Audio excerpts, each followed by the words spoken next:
Doctor बहू, सास की चालाकी।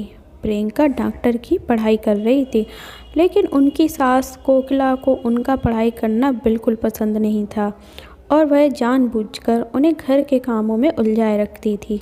प्रियंका के घर उनकी सहेली आती है। नमस्ते आंटी। प्रियंका घर पर हैं क्या? सास, क्यों, कौन है तू और तुझे क्या काम है मेरी बहू से? जी, मैं उनकी सहेली नीलम हूँ। कल उसका एग्ज़ाम है ना, और उसने मुझसे कुछ किताबें पढ़ने के लिए मंगाई थी, वही देने आई हूँ। अच्छा, तू है नीलम जो सारा दिन फ़ोन पर मेरे बहू के कान भरती रहती है? देख लड़की, अगर आज के बाद तूने मेरी बहू को उल्टी सीधी बात पढ़ाई तो मुझसे बुरा कोई नहीं होगा। अरे खबरदार, अगर आज के बाद तूने मेरी बहू को फ़ोन किया और दोबारा इस घर में दिखाई दी है। अरे माँ जी, पता नहीं आप किस ज़माने की औरत हैं। मैं तो सिर्फ आपकी बहू की मदद करना चाहती थी, लेकिन क्या करें, बेचारी की किस्मत ही टूटी है।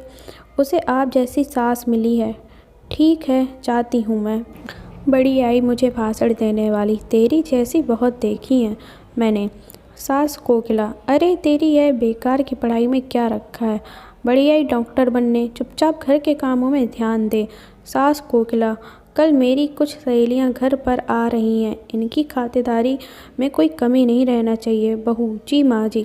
प्रियंका के साथ मुंह फुलाकर वहाँ से चली जाती है। अगले दिन का पूरा समय प्रियंका का सास की सहेलियों की खातिरदारियों में और घर के कामों में बीत जाता है और प्रियंका एग्ज़ाम नहीं दे पाती है। उस रात प्रियंका अपने पति करण को सारी बात बताती है। करण, अब क्या बोलूँ, यह माँ भी ना, कोई बात नहीं, और तुम अपना मूड ठीक कर लो, अगली बार अच्छे से ठीक से पढ़ाई करना। भारती, कुछ दिनों के बाद बाहर से आवाज़ आती है। अरे कोकिला बहन है घर में? प्रियंका। कोकिला, क्या हुआ भारती, तू इस तरह लंगड़ा क्यों रही है? भारती, अरे क्या बताऊँ कोकिला बहन, सीढ़ियाँ उतरते वक्त मेरा पैर फिसल गया और पैर में सूजन आ गई है, इसलिए तेरी बहू से दवा पानी करवाने आई हूँ। कोकिला, मेरी समझ में नहीं आता, लोग छोटी छोटी बातों को लेकर डॉक्टर के पास क्यों जाते हैं? अरे तेरा पैर मुड़ गया है ना, बस ला, अभी तेरे पैर को मैं ठीक कर देती हूँ, दिखा तेरा पैर। कोकिला भारती को पैर पकड़कर जोर से खींचती है। भारती, मर गई रे, ऐसा बोलकर जोर से चीखती है। कोकिला, अरे क्या हुआ, आराम मिला? एक तो मेरा पैर पहले से मचका हुआ है, कहीं ऐसा ना हो कि ज़्यादा मच कोड़ के जावे रहने दे तू। अब मैं चलती हूँ। और वो चली जाती है। थोड़ी देर के बाद प्रियंका घर आती है। माँ जी, अरे कहाँ मर गई थी सुबह से? प्रियंका, माँ जी मैं अपनी किताबें लेने गई थी। प्रियंका अपने कमरे में चली जाती है। माँ जी, अच्छा, इन किताबों ने इनका दिमाग ख़राब कर रखा है, ये किताबें ही सारी मुसीबतों का जड़ हैं।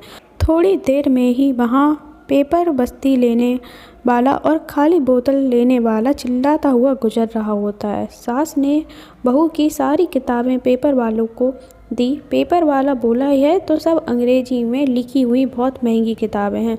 कोकिला बहन बोली, तू लेकर जाता है कि नहीं? वैसे पेपर वाला सब किताबें लेकर चला जाता है। प्रियंका को जब इस बात का पता चलता है तो वह बहुत दुखी होती है और अपनी पढ़ाई पूरी करने के लिए लाइब्रेरी में पढ़ने के लिए जाने लगती है।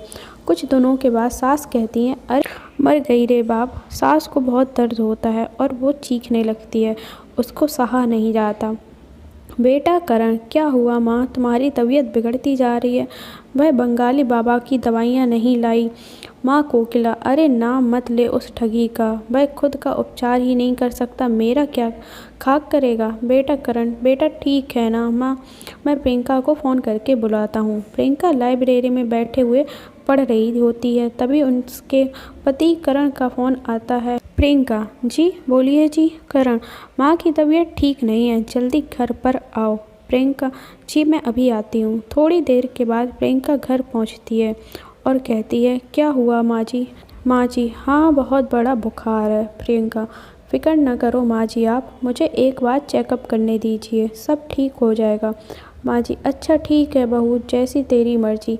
प्रियंका कोकिला का चेकअप करती, फिक्र न करें माँ जी, आपकी बीमारी समय रहते पता चल गई है, ठीक हो जाओगी। अगर थोड़े दिन गुजर जाते तो इन्फेक्शन ज़्यादा फैल जाता और लेने के देने पड़ जाते। प्रियंका अपनी सास को एक इंजेक्शन लगा देती है और कुछ खुद दवाइयाँ खाने के लिए दे देती है। प्रियंका, अब आप एकदम ठीक हो जाएंगी। कुछ दिनों के बाद कोकिला पूरी तरह ठीक हो जाती है। अपनी बहू के साथ किए गए बुरे बर्ताव से कोकिला को बहुत पछतावा और शर्मिंदगी महसूस होती है। वह अपनी गलती का पश्चाताप करने के लिए बहू को उसकी किताबें लेकर देती है। सास कोकिला, मुझे माफ़ कर दे बहू, अगर तू सही वक्त पर मेरा इलाज नहीं करती तो पता नहीं क्या होता। माँ जी, आप एक ऐसी बातें कर रही हैं। मैंने जो किया है वह तो बहू होने के नाते मेरा फ़र्ज था। तो कैसी लगी आपको ये कहानी? अगर अच्छी लगी हो तो प्लीज़ वीडियो को लाइक और चैनल को सब्सक्राइब ज़रूर करना और अपने रिश्ते को हमेशा मजबूत बनाए रखें। धन्यवाद।